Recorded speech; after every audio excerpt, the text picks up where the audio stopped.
Hello, everybody. It is Monday, February the 15th, and today Attorney Charles Frazier has been so kind to give us some time to give us a little bit more knowledge about wills, estates, and trusts. I am so glad that he is here. As you come in, please put your phone on mute, and I will turn the baton over to Attorney Frazier. All righty. Appreciate the introduction, Monica, and the opportunity to, I guess, share a little knowledge with everybody who's on the call today. I've given this particular seminar, webinar. We used to do it in person. I called it a seminar. Now we're doing it, online. So it's a webinar now, I guess. Anyways, I've tailored this one specific to the estate planning. So hopefully you'll pick up a little bit about, how wills and trusts work generally, along with all of the ancillary documents that are attached there too. I hope to point out opportunities for you all as notaries to be involved in this process. So take notes and stay tuned. So I guess with that, we'll go ahead and get started. Since this is being recorded, I guess we don't need to wait around for those who are going to be tardy. So let's see here.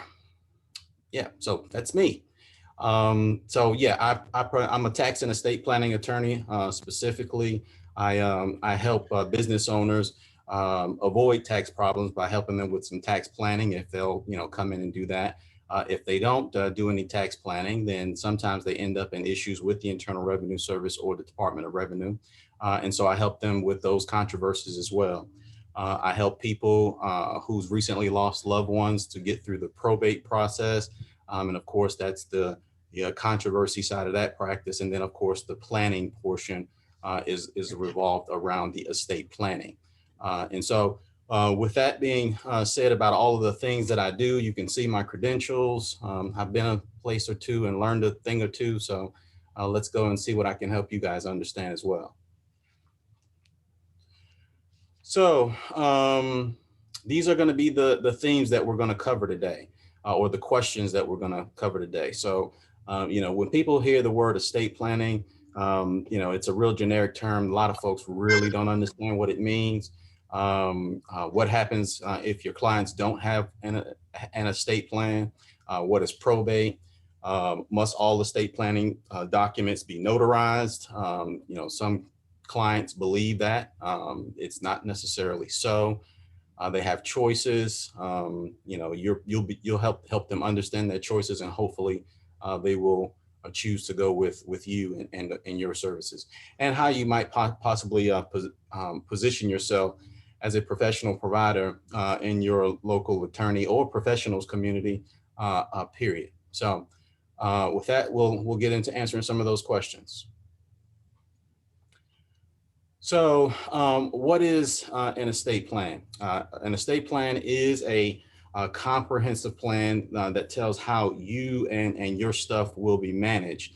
Most people, what do you mean how I will be managed? Well, we'll get into some of the documents that help to tell family members and friends how you might be managed in the event that you are disabled and you can't manage yourself. And when you're no longer using your stuff, i.e., you've passed away, you want to be able to pass those assets on to your loved ones. And estate planning documents are used for that. So for you all as notaries, if you some of you are have other profession pieces, if you're insurance professionals, if you're financial advisors, your accountants also. Even if you're not any of those other pieces, you should understand enough about estate planning so that you can become a valuable resource, to a valuable referral resource to a professional like me. So I might, every time I get a call from a professional that I'm constantly getting referrals from, I'm going to take that call. So if you got a quick question, that kind of thing, again, helps you add value to your clients going forward. The other thing that it does for your clients specifically is if you're the go-to person as the notary, if you're the go-to person, for that client for all referrals in your community, then that helps you add value to what you're already what you're already doing. So what I recommend is that you guys look for opportunities to connect your clients with other professionals. Again, those professionals are going to appreciate the referrals, and your clients are also going to appreciate your connecting them with trusted community-based professionals. And all that happened just because you're a notary and you're in the position to do that. So what is in an estate plan? So of course, I've got all of this stuff listed here. And what you need to understand about this particular slide is that there are notary needs for lots of transactions that touch these assets. Many transactions don't require a notary. I get oftentimes clients come to my office and they'll say, hey, should I have this document notarized or not? And so while we're going through that consultation, mind you, they paid me for my time. And essentially what they're doing is they're spending, hundreds of dollars an hour for me to explain to them why it's better to have a notary than not have a notary, even if the notary is not required. And those especially are the is the situation where the issue of whether or not the signature is an actual signature comes up. Well, that's the thing that you as a notary are designed to is designed to verify. So you come in, you look at the license, the whatever form of document they give you, you watch them sign that, and you put your stamp on there as a notary public. If that thing were to end up in court, it's going to be kind of hard for the parties, either of the parties, to say, well, I did not sign it when your signature is on there. So if someone, ever comes to you and says, hey, does this have to be notarized and that not have to be notarized? Maybe, maybe not, but it's probably a whole lot less expensive to go ahead and get it notarized than it would be to not have it notarized, and that be an additional issue that needs to be worked through during some sort of litigation that follows. So again, just a bit of knowledge that you might be able to help your clients with when you're notarizing their stuff and them wanting to understand whether it's required or not. So who's in your state? Again, notaries are required, based on they're required in many instances or some instances, and recommended in most instances based on state law. So everything that I'm talking about today, I'm talking about from the state of Tennessee, because that's where I practice. And so if you are coming from a different jurisdiction, then you probably want to talk to an attorney in your jurisdiction to get the specifics. Everything, again, that I'm going to be talking about today is going to be Tennessee centric, but you'll be glad to know that many states don't reinvent the wheel. The laws are essentially patterned one state after the other, kind of thing. So if your stuff is not exactly as it might be with Tennessee, you might find that it's very similar to Tennessee. So again, a lot of these transactions deal with the distribution, deal with powers of attorney or distributions of sentimental and financial assets. Hello? Yes, we're here. I don't know if that's Okay. And so, so some of the examples that we might be talking about, transfers of properties from grandsons to grandchildren, transfers of property from, parents to children, even gifts to charity. All of these transactions might be transactions where a notary could be used. And so again, you look for these opportunities and put yourself in position, be known before you need it. And so that when you need it, there you are, you're ready to rock and roll. So what happens if your clients don't have estate plans? When I'm doing this thing live, I ask the crowd, hey, raise your hand if you don't have an estate plan, or wave your hand if you don't have a will. And so if the point in that exercise, and I was getting ready to explain what happens when they raise their hand and all that, but we don't need to go through that today. The point in that exercise is to get to the point that everybody in the state of Tennessee, and most likely whatever state you're in, has some form of a will, and it's called intestate succession. What intestate succession means is it's what will happen with your stuff under your state's law, presuming that you don't have a will that changes what the state says that it's supposed to happen with your stuff. So here in the state of Tennessee, for example, if I were to pass away without a will, the state of Tennessee has told me that I'm going to share my estate between my wife and my children. And they're going to get specific shares based on the Tennessee state law, regardless of whether I wanted if I wanted my wife to have all of my stuff right now, and for her to keep it all until she passes away, and then pass what's left over to my children. If I didn't say that in a will or a trust, then it's going to go to Tennessee law, and it's going to be split immediately amongst my wife and children. If I didn't have a wife at the time of my death, it'll go directly to my children, no split with anybody else. If you don't have a spouse or children, it goes up to your parents. If your parents have passed away, it goes out to your brothers and sisters, and then that's from there is where it gets out to your cousins and whatnot. So again, that's what the state law says here in the state of Tennessee. Most states have a similar directive that says, hey, if this person doesn't tell us what he or she wanted, this is what he or she will do.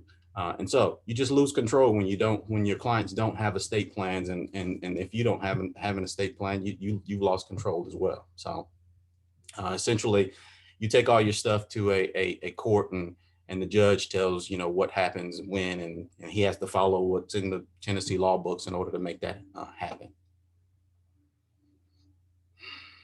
So the probate process, what is it all about? So it's all about winding up, appointing someone to wind up your affairs. And so you've passed away. At the time you passed away, you probably had, bills. People maybe owed you money. So all of that stuff has to be wound up. Any pieces of property that were in your name, titled solely to you, those pieces of property have to be transferred to others. Those instructions will either be in a will, or those instructions will be under Tennessee attestate law. But all of these procedures are governed by a court and the rules of that particular court. So again, when you're talking about probate, and most people don't, really understand it, but they understand, the downsides of it is that it's time consuming, expensive, and a matter of public record. Any one of you who decides you want to be nosy can go down to your local probate court and look up, someone's name who has recently passed away. And you can find out whether or not they had a will, or whether or not they actually probated their estate. And when you find that out, you'll be able to figure out who got what and when and how. Because again, it's all a public process. And so some people don't like that. Some people will decide to go trust or go the route of having a trust for that reason, to keep some privacy. So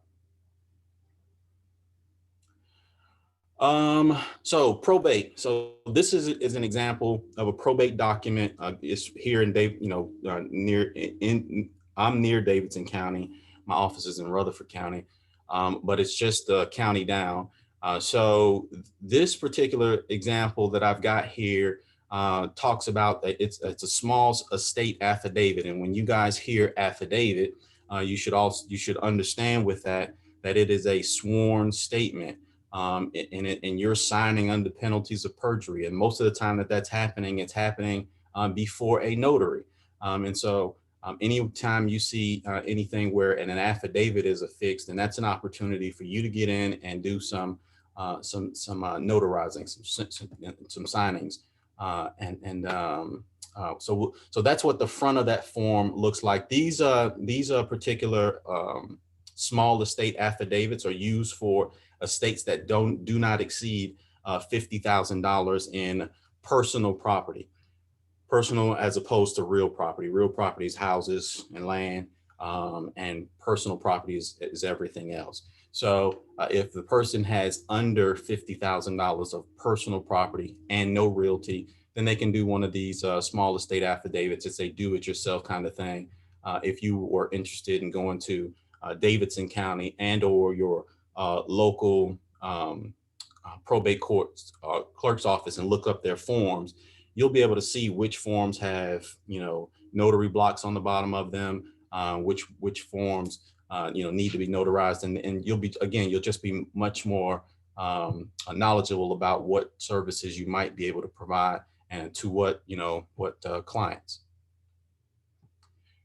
And so here again, I'm just using again this is the same thing. This is the same small estate affidavit. It's just showing you here where it's going to be signed. So again, there's a choice here between you as the notary or the deputy clerk of the court.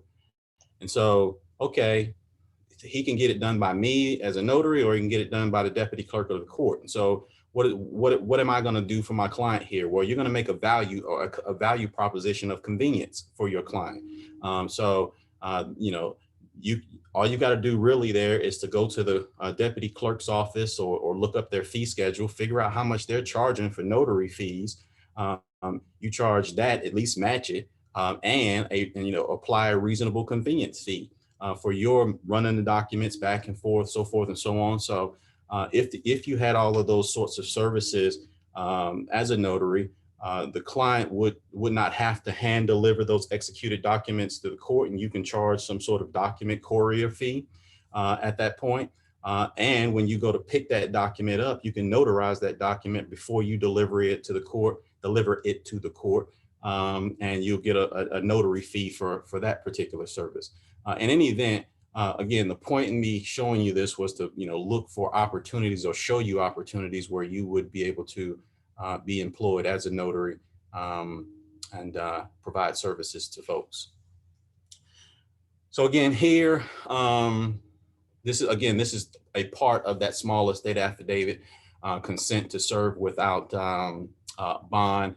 I point this out to show that there is a free option or a notary option.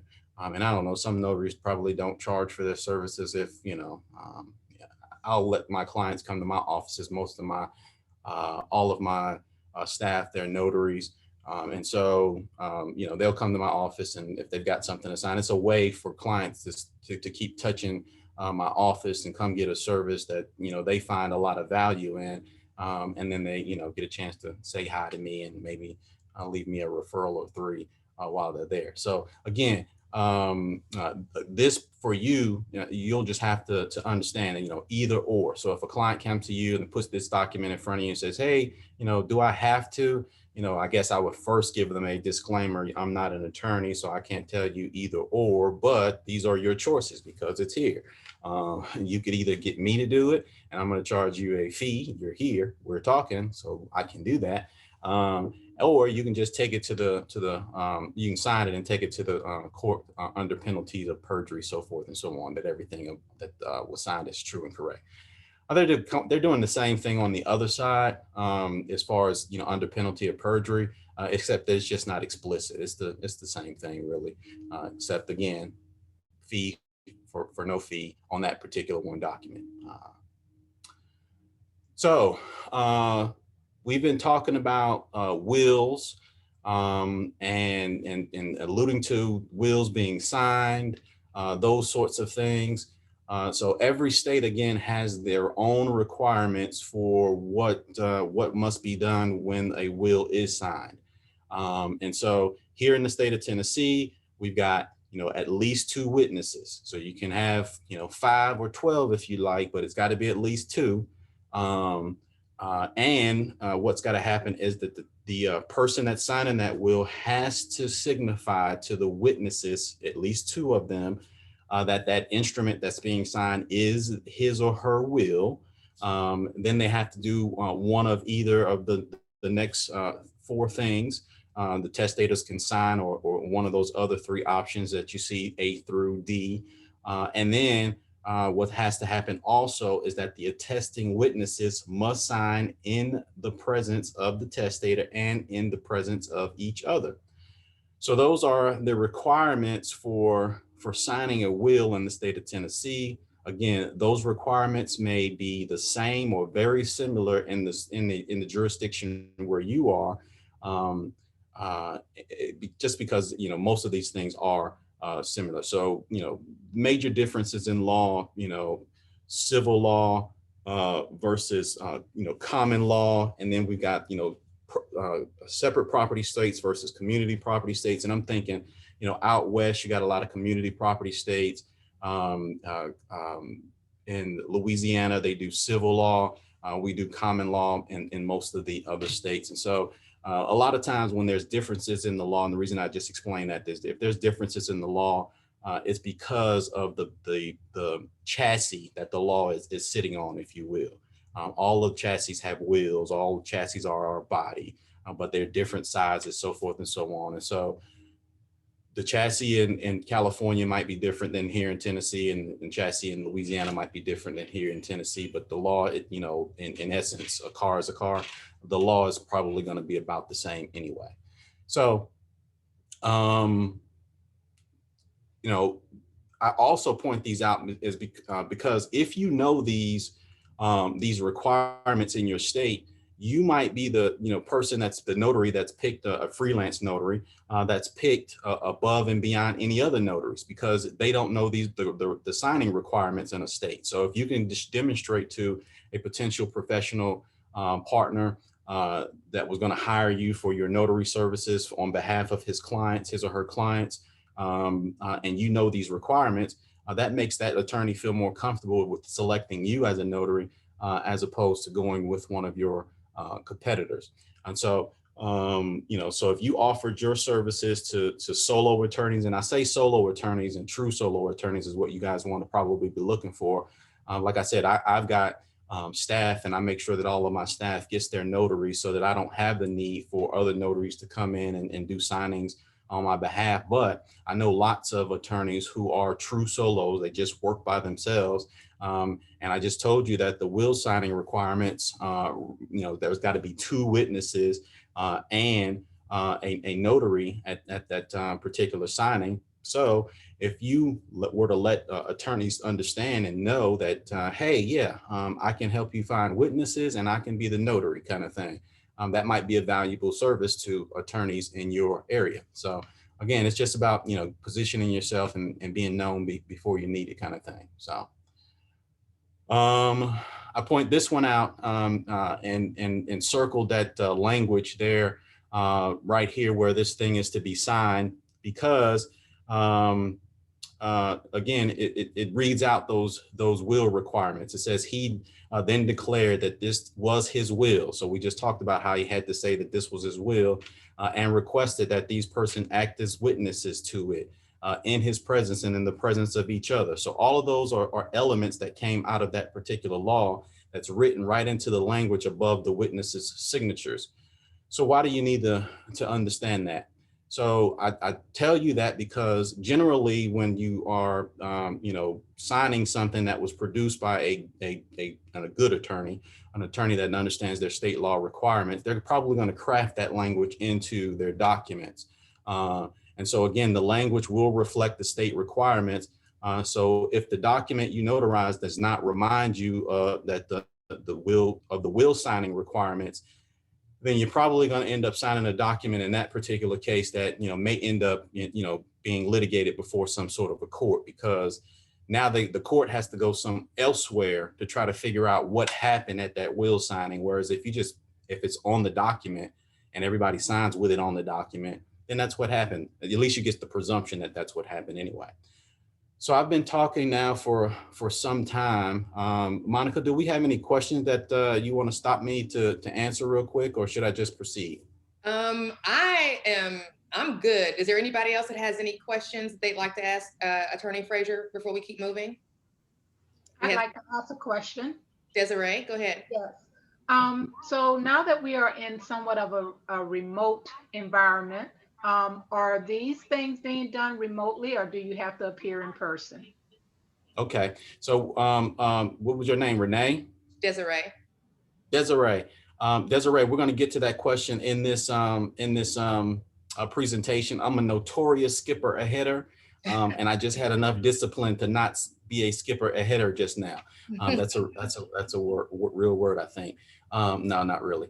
But we will get there. So if you'll just put that one in your pocket briefly, then we'll get there and talk about remote online notarization here in the state of Tennessee, anyways. Thank you. So we just got through talking about, the self-proving affidavit to a will. So this is a page from a will signing ceremony script that I use, if you will.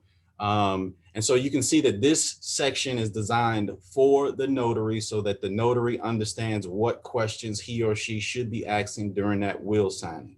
Again, having something like this is just just makes you more of an attractive candidate for other professionals to use your notary services for.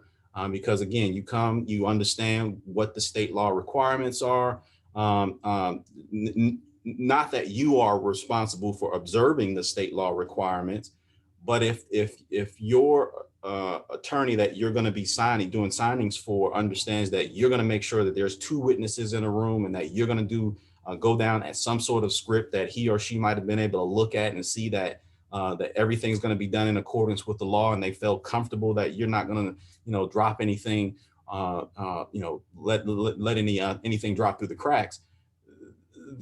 That might be, again, another place of employment for you just because of what you know or understand about the will signing process, so forth and so on. So again, that was the front part of that sheet. And then back here, we just got down to the last part. And the part that I circled there just talks about, the script providing the instructions for completing the signing. So again, even if you don't memorize all of this stuff, you've got it, it's in hand, and you don't have to be wondering what to do next. So that, what if you hired someone to fill in for you because you can't be at more than one signing at a time. So you hire someone else or partner up with some other notaries and say, hey, go over there and I'll give you, 50, 75%, and I'm keeping the rest because it was my, client kind of thing.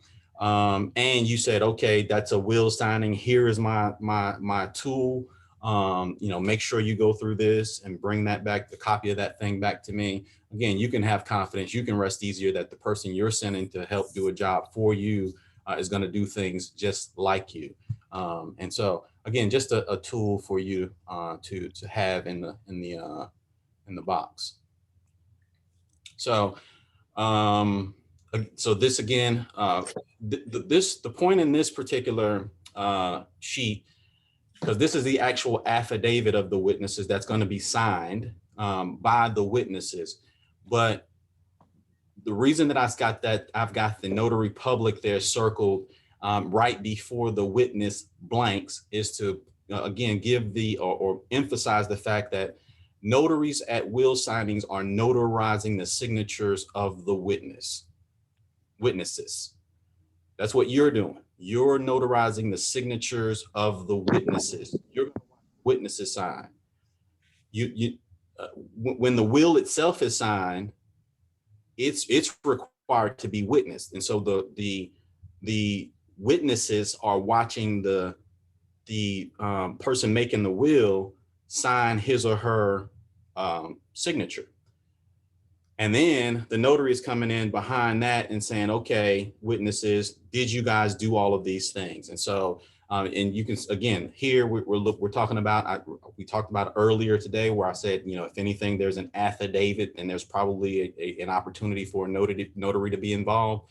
Again, we're right back at that deal. So this is an affidavit of the witnesses regarding their involvement in this will signing. These documents are used in court as testimony when a will is presented to the court without being contested. So if there's no opposition or objection to the will being presented to the court, then the judge looks at this self-proving affidavit, which is why they call it a self-proving affidavit. And then, just takes it as if the 2 witnesses and the notary were there testifying in court And then that document gets admitted to probate on that basis without any additional persons coming and testifying in court about who signed, when they signed, and all that other good stuff. And again, this is self-proven affidavit and just showing, where you guys would, sign and that you're involved in that process. So we talked a little bit about a will. I think when Monica built this, she included the word trust. So we're going to talk a little bit about the trust as well. And so I'm going to give you the broad overview here, and then we're going to talk about creating the trust and kind of back up what I'm going to tell you here in the broad overview. So a broad overview of a trust. Wills give instructions for what to do with your stuff when you pass. Trusts do the same thing. Wills have to be probated. Trusts don't. So trusts are a different instrument that can be used to accomplish much of the same stuff that a will can accomplish, except that it has other benefits to it. Now, one of the detriments to a trust is that it's a little bit more expensive because you're paying more on the front end so that you don't have to pay a whole bunch on the back end. But again, they're more streamlined. There's just so many more benefits to having a trust as opposed to a will, that it's sometimes hard to not advise a client that they need or should have a trust as opposed to a will. And again, that just depends on all the different clients and their specific situations, so forth and so on. There are situations where you might only need a will, a simple will, or you may not need a will at all. Again, if the state law requirements are what you were going to tell me to put in a will, then do you really need the document, the will? If the state law requirements meet your objectives, then you don't really need a will because everything's going to happen according to state law anyway.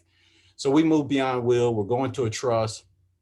So what happens with a trust? Well, first, a trust is created. And so again, the trust just has all of the instructions in it as to what's going to happen with the property that's in trust, and other provisions.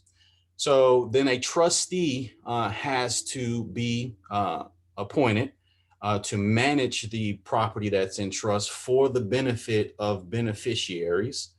And initially, the trustee is the person who's creating the trust. And so, if you all were creating your own trust, then you would be the trustee of your trust, and you would own your property, not as you personally, you would own your property as trustee of your trust. And so there's a bit of a shell game being played there. It's the same thing as Coca-Cola having a CEO. The CEO passes away, Coca-Cola still gets to go on, and all of the assets held in Coca-Cola are still used to produce Coca-Cola and make money. And so then when the CEO passes away, Coca-Cola, the institution, the instructions, the bylaws just says, hey, put another CEO in place. Same thing happens here at the trust. So the other CEO that pops into place is a successor trustee. So you get to tell who's going to come after you to run your property the way you want it run, because you left those instructions in your trust.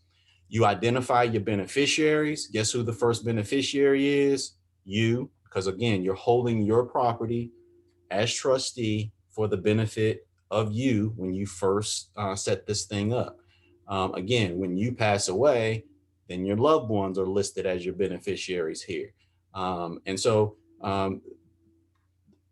in order for a trust to be useful, to be worth the paper that it's written on, you have to fund it, which means you have to retitle your home, for example, put it into the name of the trust. If you don't, then the trust is not funded, and the trust is probably not worth the paper it's written on at that point.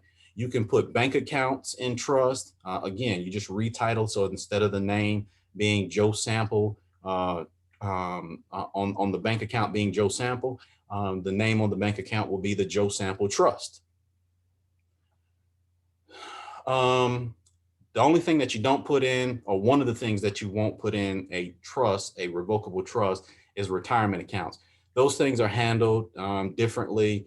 That's a whole nother course that Monica would have to get me hooked up to come back and talk to you guys about, if that was something you were interested in, or if it were even appropriate here. But anyway, again, that you don't put those into regular trust. They're handled differently, and mostly because of the taxes. They've got tax money locked up in them that's grown tax deferred over a number of years, and Uncle Sam wants his money, so he's just not going to let you put it into a regular trust. You got to put it into a special one.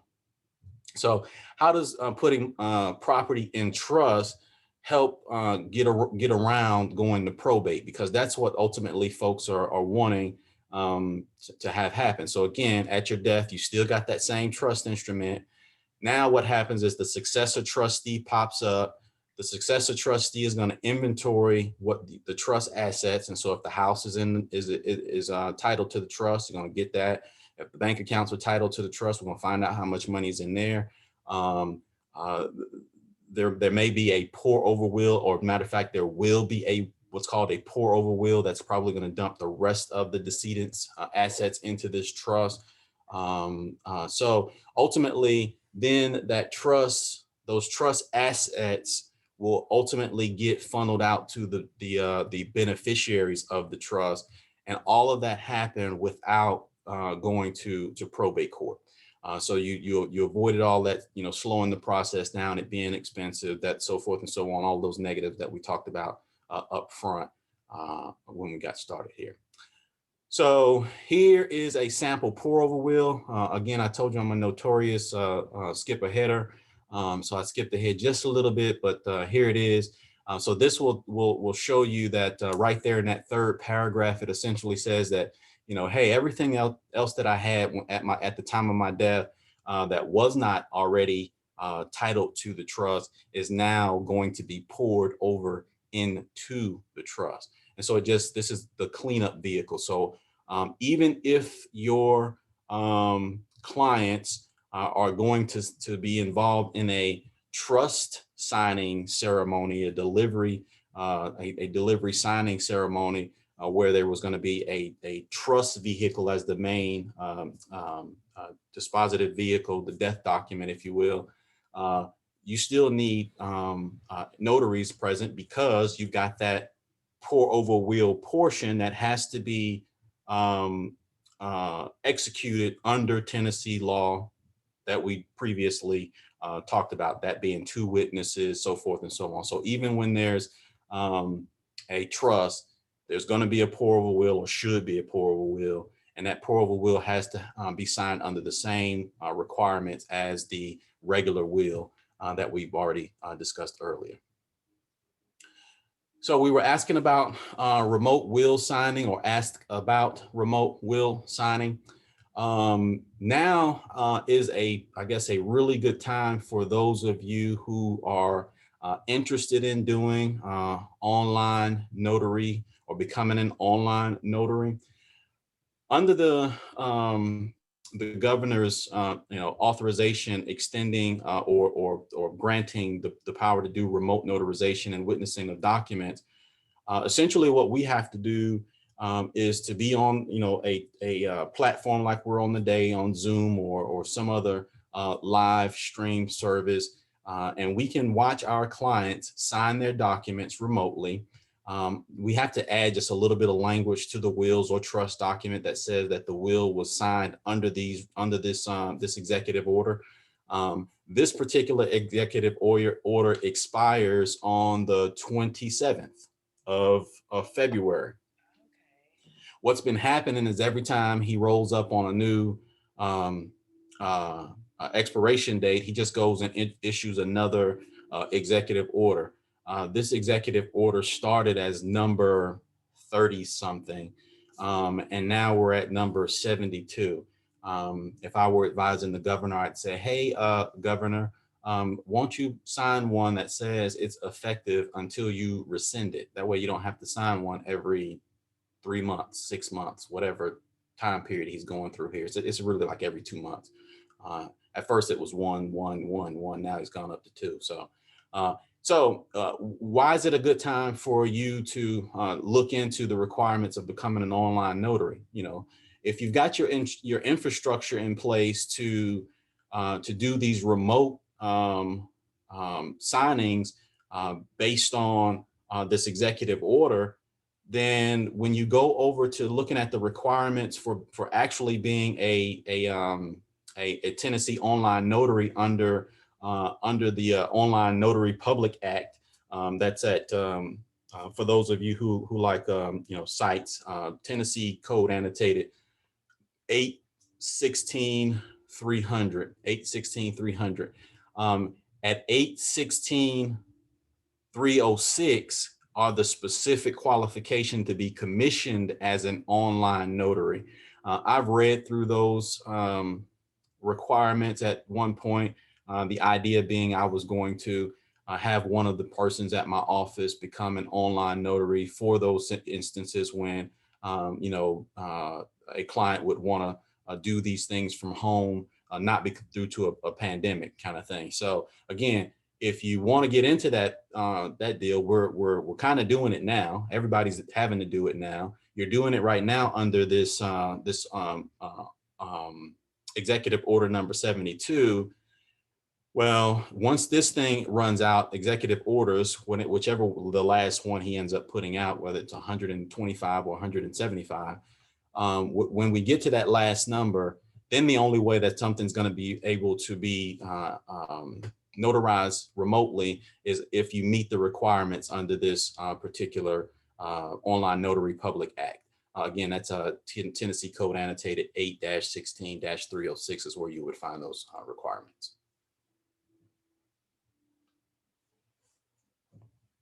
So we were talking about estate planning, and when most folks think about estate planning, they probably don't think about, children.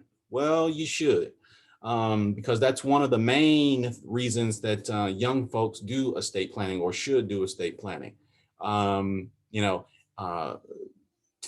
Parents in Tennessee, both of them, have rights to, to be parents to their children. So, if one parent passes away and the other parent is still alive, then the other parent has the right, and so then there's going to be no guardianship or power of attorney over that child, because both parents have equal rights, and you don't have to do power of attorney documents. Now, when you get into a situation where you have single parents who and one parent is just not involved in the rearing of the children for whatever reason, and that parent then has to give guardianship over to other persons for whatever reason. The document that I've got up now is a power of attorney for the care of minor children. This document is typically used for situations where a client maybe has been involved in, I can imagine that some of these were used here in the Nashville area when that tornado came through, seemed, I guess, March or so, whenever that happened, of 2020. Whenever that happened, if the child's house was destroyed such that that child couldn't go to his or her school district anymore because they don't have a home there, and cousin Joe and them lived out in Brentwood and was going to send the child now to Brentwood High. Well, the only way Brentwood High is going to take that child is if they get one of these power of attorney for child care, and it's going to have in their instructions or reasons why the child needs to come live with the uncle and go to Brentwood High for a period of time. So that's what these documents typically are used for. But it put me in the mind of, as part of estate plans, parents often, all of the plans that I do anyway, the parents will nominate guardians for their children, because there could be common accidents. So even if you do have a two-person household, you get in a car, you go grocery shopping together, the car gets hit, both of you are in there, and neither one of you survive. Who's going to take care of the kid?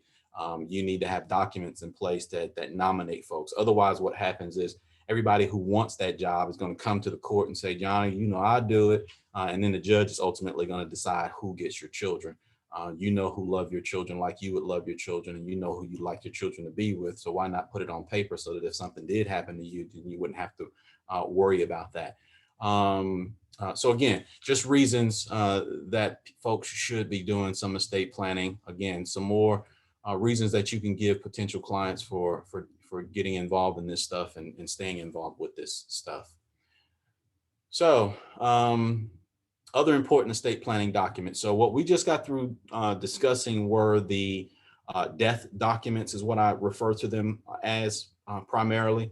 So we're talking about the will. The will talks about what to do with your stuff when you pass away, and it's got to be probated through the probate court. And then we talked about a trust. Again, it talks about what to do with your stuff when you're no longer here. It tells the successor trustee in that particular case what to do with your stuff. And again, and that trustee follows those rules for the benefit of the beneficiaries that are going to ultimately get the stuff. But all that stuff's done private, and nobody can go to the courthouse and dial around and look and see, you know, who got what and when, kind of thing, because again, it's just not there. It's just not there. So the other thing that you all should be, should understand here with these forms, I see a lot of situations where clients elect to do, engage in DIY estate planning. Sometimes that's okay. Most of the time it's a train wreck, but something is always better than nothing. And so again, this is where you're going to run into situations probably where clients are going to come to you and say, hey, I want to get this thing notarized. Again, you're understanding that it's a do it yourself kit. You're there just to notarize and not really give that person any legal advice. You can't give the person any legal advice. But in any event, you understand that there are opportunities with those form alternatives to attorneys anyways. So that some of those documents have to be either notarized or witnessed. And so, when they want to do it yourself, then they typically are not going to be engaged with an attorney, which means that they're probably going to come and seek your services. And if you, make it known that you provide these services for folks who are engaged in some of these DIY type, estate planning situations, then you'll get that work as well. So let's talk some specifics. Let's talk some specifics about some of these documents. I'll just slow it down some. So here we got the financial power of attorney. Again, for those who like Tennessee code annotated sites, durable power of attorney, financial power of attorney. Those are the same document. Some people just call it power of attorney, general power of attorney. When the document is focused on taking care of and managing property, it is this type of document that's authorized under that 34-6101 statute. I asked the question here and then answered it immediately thereafter. Do financial powers of attorneys have specific signing requirements? Must they be notarized? Must they be witnessed? Surprisingly, financial powers of attorney don't have any specific requirements. Regardless of the fact that they don't have any specific requirements, most attorneys recommend, I do, that they either be notarized or witnessed at least. So financial powers of attorneys, what are they? In short, essentially, a financial power of attorney is what I call legal identity assignment. You basically tell the world that you've appointed an agent, another person, to be able to do all of the things listed in the powers section of that financial power of attorney on your behalf and for your benefit, is what's supposed to be going on there. And so The second note here, I say agents should be financially literate. You know, if you end up, you know, notarizing a document for a person, that's appointing the power of attorney, and you know that the person being appointed as the power, as the agent, is always asking the principal, the person that's doing the appointing, for money, then that's probably a bad deal. You just signed them up, basically, again, legal identity assignment. If you give me your identity, then all I've got to do is carry my piece of paper with me, and I can walk down there to the bank and take money out as if I were you, because again, that's what a power of attorney does. Again, you should avoid hiring spendthrifts, people who don't know how to manage money very well. So again, you guys aren't going to be necessarily advising clients, but you'll be in a position, basically understanding some of these issues to say, yeah, you probably want to speak to an attorney. Do you want me to go ahead and notarize this now, or do you want to do that first? If they want to just do it later, then they just got to get a different document if they decided to go in a different direction, sign kind of thing. So there are two different types of financial powers of attorneys. So you've got springing versus immediate. A springing power of attorney is one that is not in effect until a certain thing happens. So my power of attorney does not go into effect until I've been deemed disabled, and it'll spring into power. The only problem with those kinds of powers of attorneys is if there's a requirement that the principal be disabled, then there's probably going to be some sort of a requirement that there's some sort of a verification by a doctor done. So if you need a power of attorney right now, but now you got to stop and go hunt down a doctor to get that thing, approved, basically to say, yeah, that person is disabled and therefore this power springs into place, things are going to get slowed down. Most of my clients, I'll just say, hey, yeah, it's probably better if we just do this immediately, because if you're using this, it's because, you can't really plan when you're going to be disabled. You need it when you need it, and it should be effective when you need it. Instead of having to go and hunt down a doctor. And then there are general versus limited powers of attorney. So general power of attorney covers all things. It's a comprehensive, everything is general, everything is covered. A limited power of attorney, you might say, okay, I got this cousin who's a realtor, and my other power of attorney doesn't have powers to sell or buy real estate, but this one does. And I'm going to give my cousin who's the realtor is going to have a limited power of attorney for taking care of all the real estate related transactions. And this other person is going to take care of all my other stuff because they don't have any clue about anything related to real estate. So you can do that. You can assign, specific pieces of powers to different folks. Each and every one of those opportunities or levels of powers given to many different people will likely have to have notary signatures on them. So again, here we go. This is a general durable power of attorneys, the same thing that we were talking about. This is a sample, Joe sample, durable powers of attorney. You'll see some lines on the top of this: recording, requested by, and when recorded, mailed to, lines. In the state of Tennessee, in order to some institutions may require that you record at the Register of Deeds office the instrument, the power of attorney, prior to you being able to act on it. And so basically, that's generally when you're dealing with, very, very large organizations, banks, that kind of thing.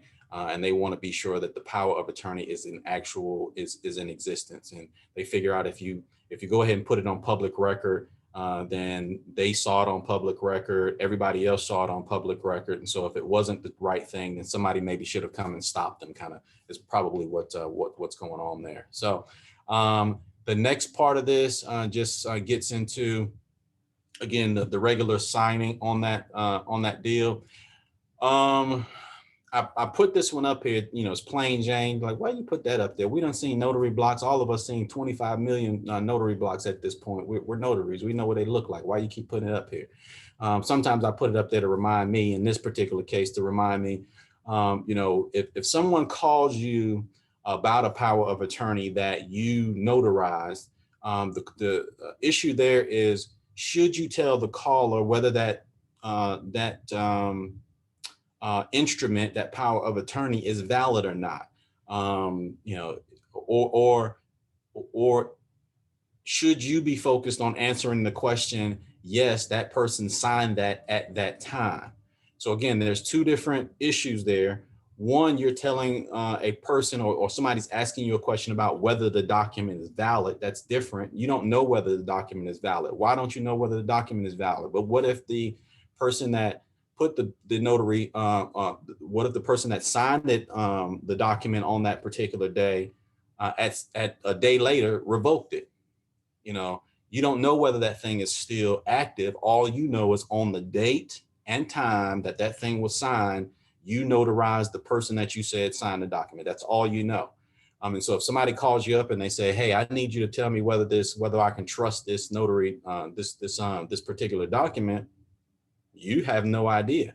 Did that other person revoke it or not? If that other person hadn't revoked it, then, it's okay. And so then that's where, again, this one right here, I have the power to revoke or terminate this durable power of attorney anytime.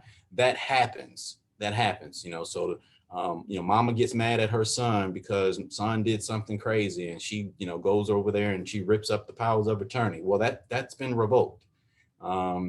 And just because the son has a copy of it does not necessarily mean that it's still good.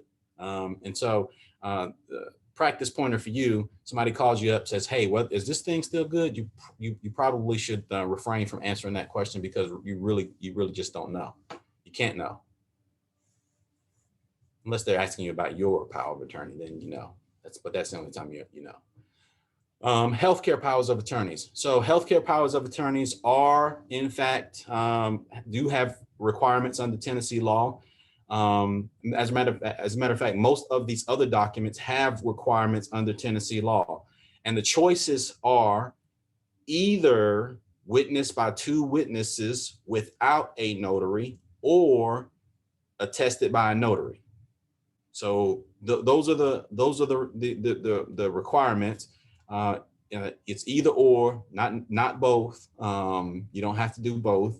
If you did both, it wouldn't be wrong. You just would have did two requirements when you only needed one. So, clients will ask you, hey, do I have to have this notarized? The answer is, you don't have to, but you got to have two witnesses if you don't have a notary. This kind of goes right back to the same conversation that we talked about earlier during this presentation. Is it better to have a notary than for something to be witnessed? Well, the notary signature is a public official swearing that he or she saw the signature. So if signature is an issue, now you've got a notary who says he saw you sign, no relationship, so forth and so on. If you've got witnesses who looked at your stuff, can you find those witnesses later? You can, most notaries, you can find them. I think there's a registry in each state that tells, who's what and where you can find them, kind of thing. So, again, the requirements are either or. You just have to be able to explain why it's better for the option that you do it is the best option, or might be the better option for a particular client. So what does the healthcare power of attorney do? Let you put somebody to stand in your stead when you can't speak for yourself anymore. So you got into, going up the ladder to clean out the gutters. You fall off the ladder, you bump your head, you can't talk. Now your power of attorney can jump up and say, okay, yeah, this is how, he likes or she likes this, that, or the other thing, because you communicated with that person on a regular basis about, your medical issues. And when I say regular basis, maybe once every quarter, once every semi-annually. And you kind of just keep in contact about that kind of stuff. So the other thing about powers of attorneys for finance and healthcare, they're the alternative to conservatorships. So these documents are a whole lot less expensive than not having them at all, and somebody needing to be appointed as a power of attorney or conservator or guardian.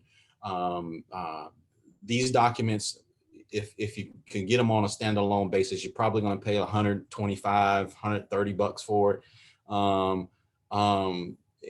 At the lowest end, and at the lowest end on a conservatorship proceeding, you're probably going to end up spending starting out $5,000 at least, because there's 3 attorneys involved in those processes, and all of them have to pay because all of their kids want to eat and so forth and so on. So if your clients hadn't got these things done, it's better that they get these done before they need conservatorships, because this is just so much cheaper. I mean, just so much cheaper. It's just not even a comparison. So again, here, the top side of the healthcare power of attorney, warning to the person executing this document, talking about this person being of sound mind, intent to demonstrate wishes concerning medical treatment, so forth and so on. These documents are powerful tools, which is why this particular document has a warning that's attached there to it. And so, again, you're not going to be advising these clients about what's in the documents. You're just going to be, for the most part, notarizing them. But just being a little bit knowledgeable about what you're helping your clients do might help your clients not make mistakes if, you see something that you think you should, say something as a non-attorney. And I don't know. So this one right here, I probably did put up without any real reasons for putting it up, other than to show you that that's where the notary block is. And like I said before, you seen those 20 million times before at this point. So living wills and advanced directives, also living documents. These are end of life documents, essentially. I always tell my clients, I say, listen, you're doing people a favor when you elect how you will be treated at your death. I don't want to have the pressure of having to tell a doctor to pull the plug on my mom or not. If my mom has papers drafted that says, okay, if I get in these certain situations and you can't save me out of these certain situations, then I don't want to continue to be plugged up or so forth and so on. So again, you don't put that burden on your family of having to make those decisions for you, because they make those decisions for themselves. So living wills and advanced health directives for healthcare, they're about the same sort of documents. This slide tells you where you can go to get those, but that the scenario that I just brought up in terms of deciding how you pass away when you come upon some sort of terminal illness, one that the doctors can't save you from, then you make the decision on what happens in that instead of leaving that to someone else. So again, I'm a notorious get aheader of myself. So here allows you to provide directions about your end of care life. It's not a gift to leave somebody guessing. So all the same kinds of ideas that I've already discussed, because I got ahead of myself a little bit. On this particular document, again, what you're seeing here is the sample for a living will. So people, when they ask about these documents, some people get these confused and say, oh well, I don't want to give them, telling them not to resuscitate me, and they're thinking about themselves just being regular sick and not being terminally ill.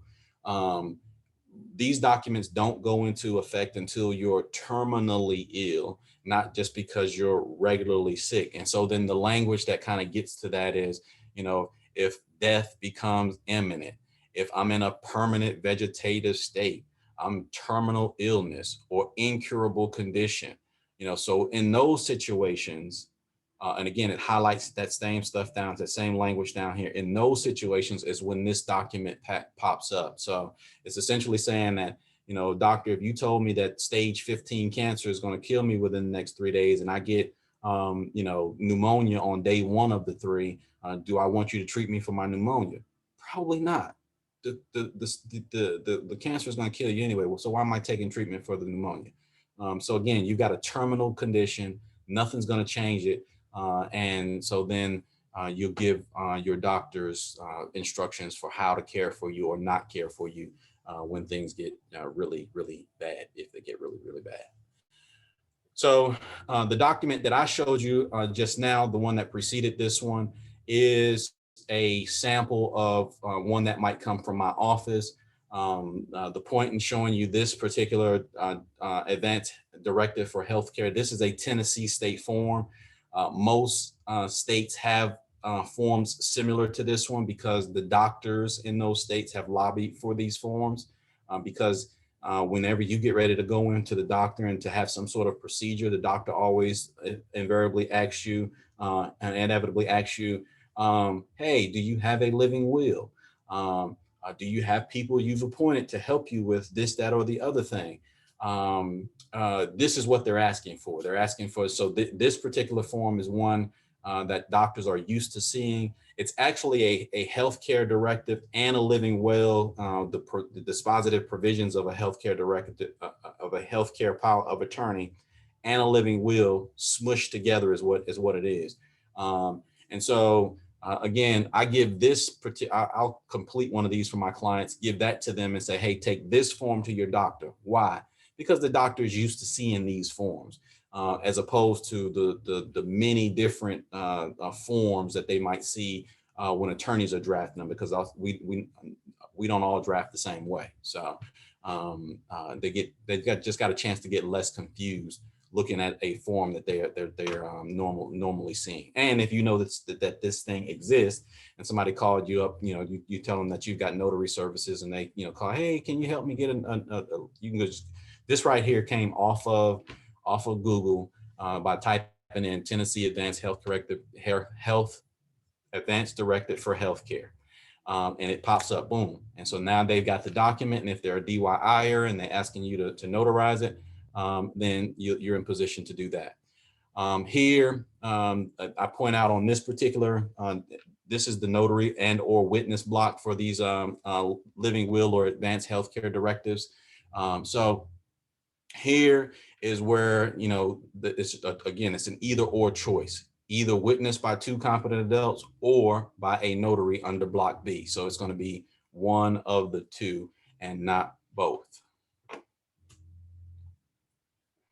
So some ideas for positioning yourself as a professional provider for attorneys or other professionals. So again, I talked about this one already.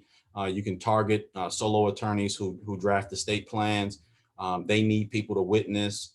They need people to sign, to notarize the witnesses' signatures. You might be available or put yourself on some sort of list for nursing home signings. I get calls all the time from folks and they're saying, oh yeah, well, we need these, powers of attorneys and all this other good stuff that they're just now figuring out that they need now that grandma's gone into the nursing home. And so if you're on some sort of list, maybe talking to the facility administrator, that you provide those kinds of services, you never know if that call might come. I don't know how you would place your ads near do-it-yourself options. I don't know, and when I say I don't know how you would do that, technically I don't know how. So if you bought some sort of advertising plan from Google, and every time somebody started to pull up LegalZoom, then your stuff popped up right next door to the side of it. Again, that's the idea that I'm having there, placing your ads near DIY options. Offer process serving and document courier services. When I was putting this presentation together, I looked up requirements to become a process server in Tennessee. There are none. So if you tell me you're a process server and I'm confident that you're going to be able to get my document from my office to where I want you to go take it, I'm going to try to give it to you.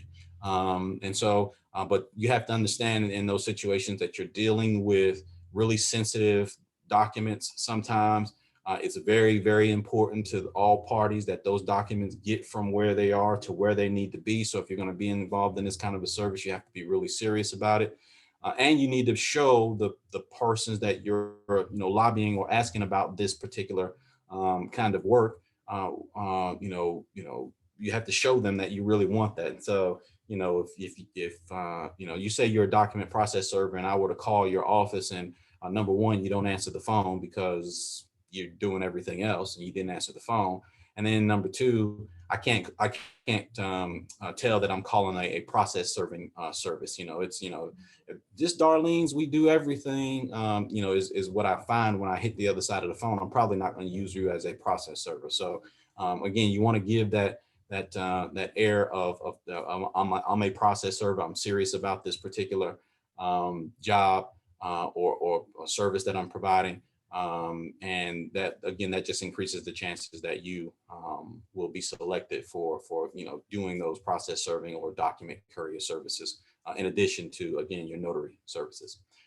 And then you might go to your local probate court's website and review the form documents. Most counties have form documents for pro se litigants, people who don't hire attorneys. People that don't hire attorneys need to come to court sometimes and still try to get their stuff done. The judges will tell them when they absolutely have to have an attorney. In the other cases, they get to do these documents on their own. And a lot of times these documents need to be notarized. So you find yourself in those situations where you understand, which documents need to be notarized and how you might be able to place yourself before those DYI types. Then that increases the chance of the likelihood that you're going to be selected to do some notarizing. So what about red flags when you're doing some of these signings? A will contest is a proceeding that disputes the validity of a will. Anybody can do it. So if I'm the oldest child and my dad files a will, and I'll get the will out and my name's not on it, I can file a will contest and say, oh no, my younger siblings unduly influenced my dad. He didn't know what he was doing. His mind wasn't right, whatever, those kinds of things. And so then I asked the question, what does that have to do with your notary services? Well, if you understand that this is an issue and you find yourself notarizing in a situation where not only is the person who's writing the will or signing the will is there, but a whole bunch of their family is also in the room when they're not the witnesses, it can be argued that those persons were in the room unduly influencing the person to sign the document that you're notarizing. So, what do you say in those situations? Again, you're not the attorney, so forth and so on. You can tell war stories. Hey, I talked to other attorneys and they tell me that they got cases because there were too many folks in the room when the will was signed. And he told me that would have been a whole lot better if, it was just the witness, it was just the person, doing the notarizing and the witnesses who were present. So in those situations, that's what is a whole lot better. That's a lot better situation to be in. So undue influence is a bad one that most will contests are based on. Oh yeah, he made granddaddy sign this, that, or the other thing. Well, you can reduce the likelihood that that's going to be argued if it's just you, the notary, the witnesses, and then the person that's signing the will or trust document. So with that, I think I'm at the end. We've got about, 15 minutes for questions. This is my contact information. Those of you who are in the state of Tennessee, I do appreciate, referrals. And I encourage each of you that if you don't have estate planning documents, that you get them. Because again, they just make life a whole lot easier on the folks that you leave behind. And with that, Monica, if anybody has any questions, I'm available. Awesome. This has been an excellent presentation. I just have to say that right before we open up for questions. But if you do have questions, please use the raise hand feature on the Zoom to let me know. Guys, I don't know about you, but I had so many ideas come to mind marketing wise when listening to the presentation, especially with target marketing and so forth and so on. Yes, Urania, you have a question. You can come off mute. Hi, There you go. can you hear me? Yes. Sure. Oh, okay, hold on. Can you hear me now? Yes, we can hear you. Okay. My question is, you mentioned about becoming a notary online for the government agencies and about the qualifications and all that. Can you leave it in the link where I can find that information to see what the qualifications are and what all I have to do? Sure. And are you a Tennessee resident? No, I'm not. I'm sorry. No, I'm not in Tennessee. I'm actually in Missouri. Yeah, so ultimately what you'll end up having to do is to go on, you would either, you could call an attorney if that attorney might provide you with that bit of a guidance, or maybe a paralegal that might be able to look it up for you real quick. And again, that's just for purposes of looking it up real quick. But the Google is a powerful, machine. If I would almost, bet that if you put, online notary requirements in Google in Missouri on Google, that it will point you directly to the statute in your state that tells you what the requirements are. And again, that assumes that Missouri has the online notary statute. Tennessee just now got it, I want to say maybe a year and a half, maybe 2 years at this point ago. So it's not a very old statute here in the state of Tennessee. So whether it's in Missouri or not, I have no idea. But I'm sure that if you were to use the Google in that way, that you would be able to find the information that you're looking for. Okay, Anyone else? thank you. You're welcome. Anyone else? How did you guys like the presentation? Desiree, did you have a question? I did. I wanted to add on to my question about remote online notarization, so wills and trust and stuff. And to that effect, I contacted I'm in Tennessee, so I contacted the Tennessee Secretary of State because I noticed in other states, whenever they're doing remote online notaries, in particular Texas, they stated in the acknowledgement in the jurat form that it says on this day personally appear by means of an interactive two-way audio and video communication. So when you're doing something online, I think it's important to have that little disclaimer in there that it is being done by audio, two-way audio and video communication. So I've not heard back from them, but I did contact them in the notary division just to find out if they will be making any changes to the jurats and the acknowledgement forms.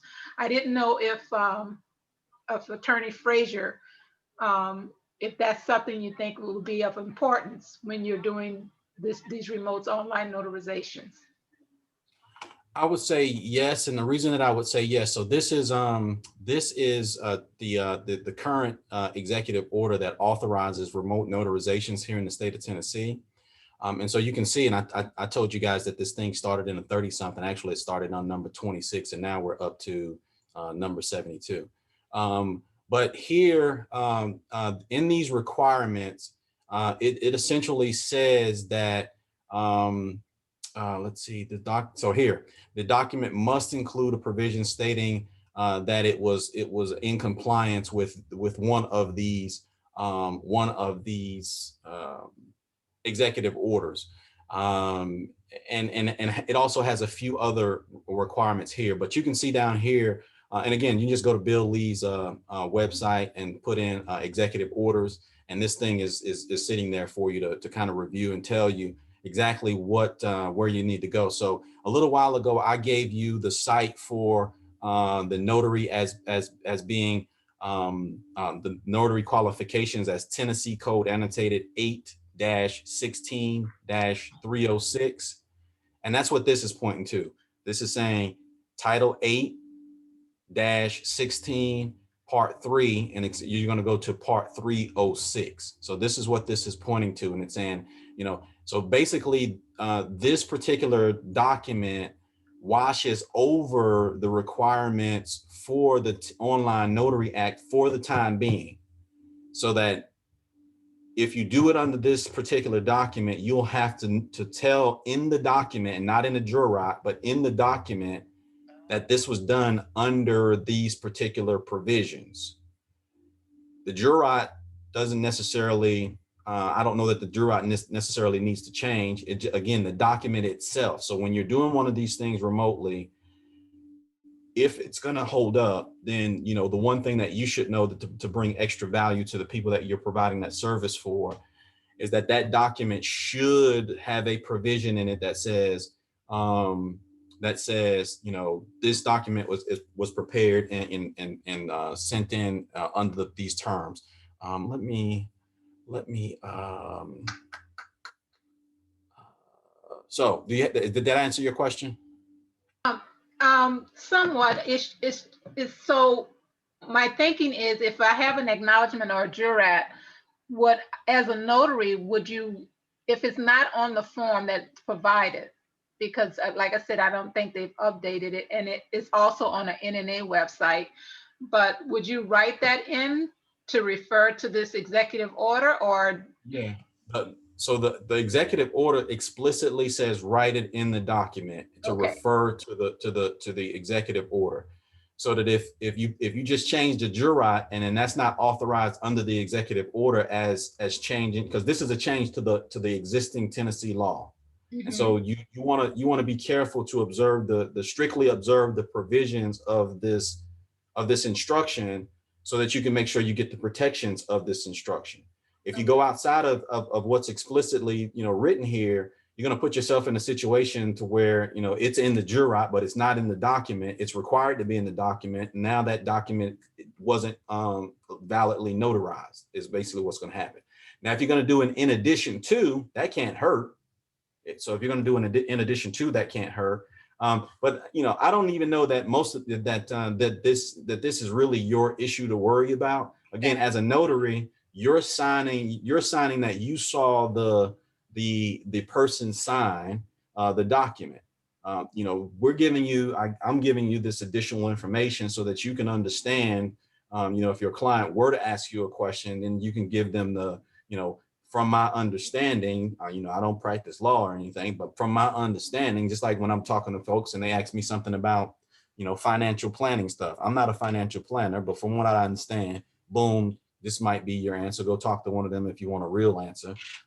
Ask me stuff about law, kind of thing. So you're just there to notarize the document. What's in the document, whether, you know, that provision is on there, it's required to be in there in the document per this executive order. And if it's not, then that's the drafter's fault is basically what that would have boiled down to. Okay, thank you. And Deborah, you have your hand up, and then Ms. Stevenson. Yes, I had a question as far as Tennessee. Is it a community law state? And do you have to have special provisions in your will for something like that? No. So Tennessee is not a community property state. Tennessee is a separate property state.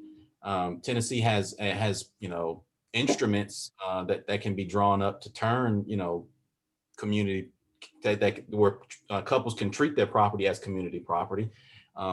Tennessee is a big is a real nice state for doing a lot of innovative stuff with trusts, and we have a Tennessee Community Property Trust.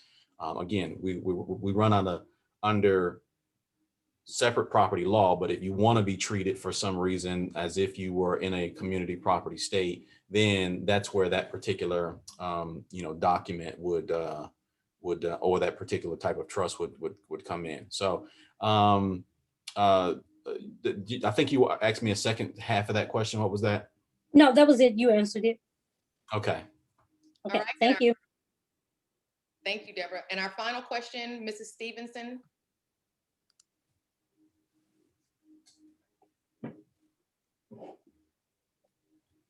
You can come off mute.